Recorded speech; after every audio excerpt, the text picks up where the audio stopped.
Good afternoon. How are you? It's late in the day. It's about 89 degrees still. And I spent part of the day up at the Johns Hopkins Hospital with Holly. And her lungs are like 113% of what was expected and so forth. They're much larger in terms of capacity to breathe than the lungs that were replaced. However, she takes medication to avoid infection and rejection. And this stuff can cause tremors in your hand, a loss of appetite, some unpleasantness. But it's critical that you do what you can to avoid infection and rejection. And we're coming up on 6 months. Her operation was on March the 26th.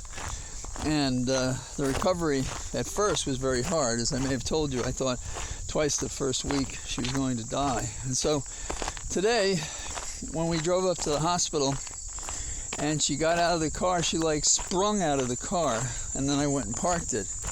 The significance of that is I remember when first she could get out of the car on her own, and it was a slow process because she lacked the strength that she lost, and her feet were kind of filled with fluid, and so it wasn't comfortable to walk.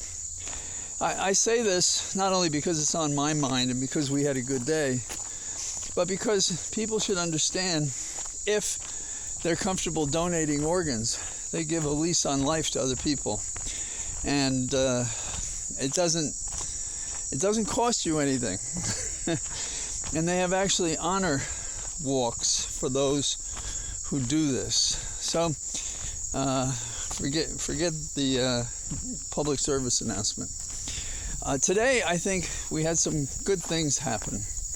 The archives had a letter involving their frustration with Trump, and it confirmed that there were 700 pages of classified material, that Trump had handled it, that they'd been misled about what they had and how much, and they went pretty much through a very careful timeline that one of my Twitter friends put together, and I posted on my Twitter account.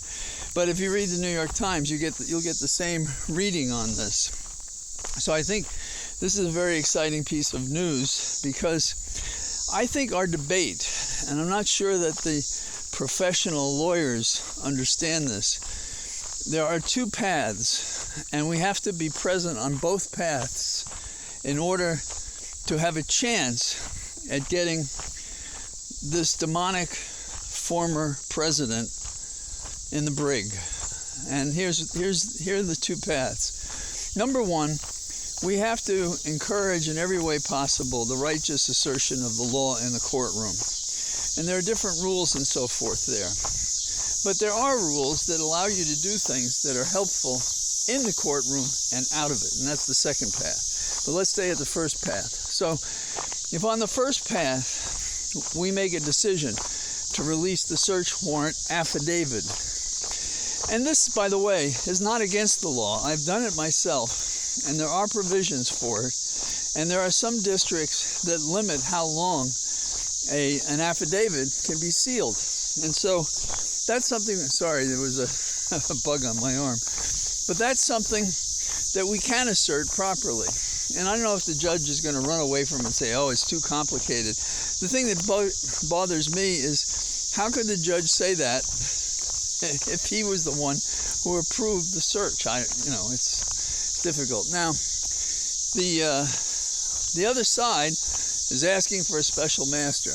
Now, plainly, that is to freeze the action. Why? They want to get past the election. They want to get past his announcement to run for president, either before or after the election, his being Trump, the denier. Now, okay, so what is the second path? The second path, and this is the one that's gotten us in trouble. We do not answer the bully. We do not take him on. We do not put him down. We do not explain in sensational ways how wrong he is. And that's why the archive letter today was a home run, because it piece by piece took apart the story that Trump is telling to denigrate the search and anybody connected with it. And finally, my friends say, oh, you got to be worried about the safety of the people who may cooperate.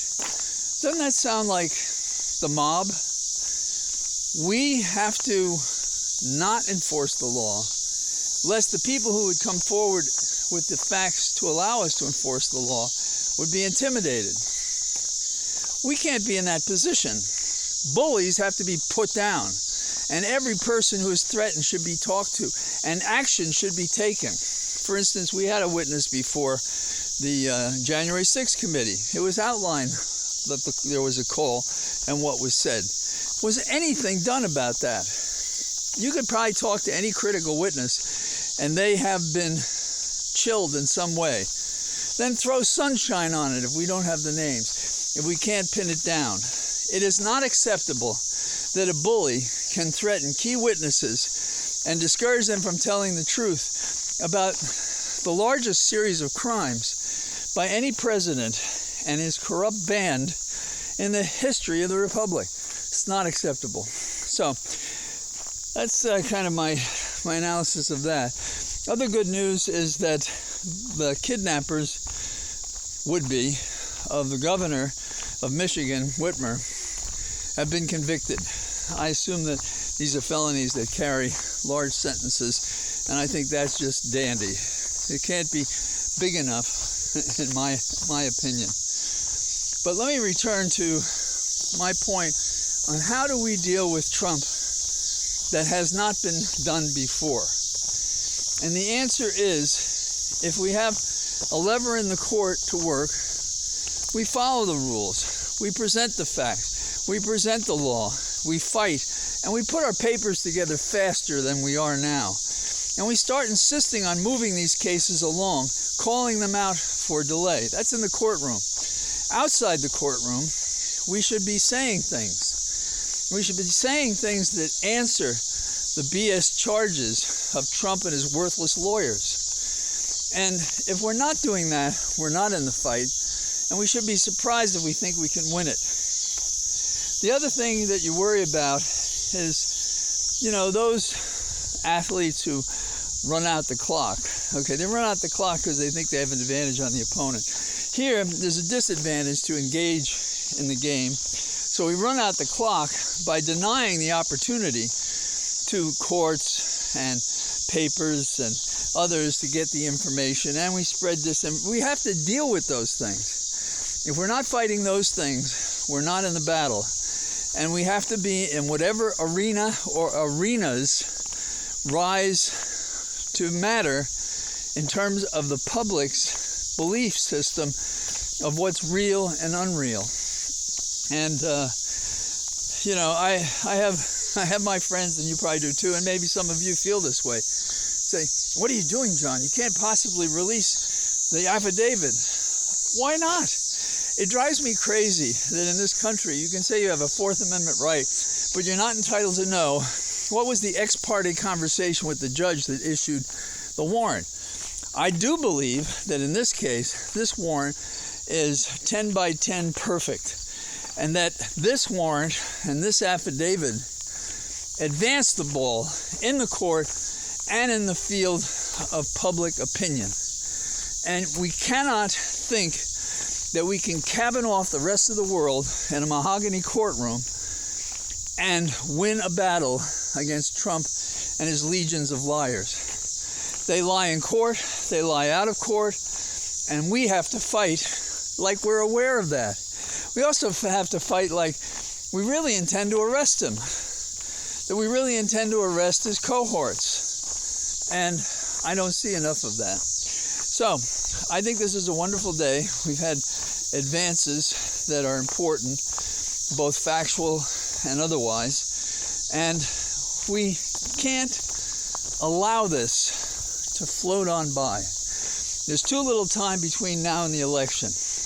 I have my doubts that anything will happen on the Hill that matters, although in September, I suppose we're going to have some more testimony from the January 6th committee and a report.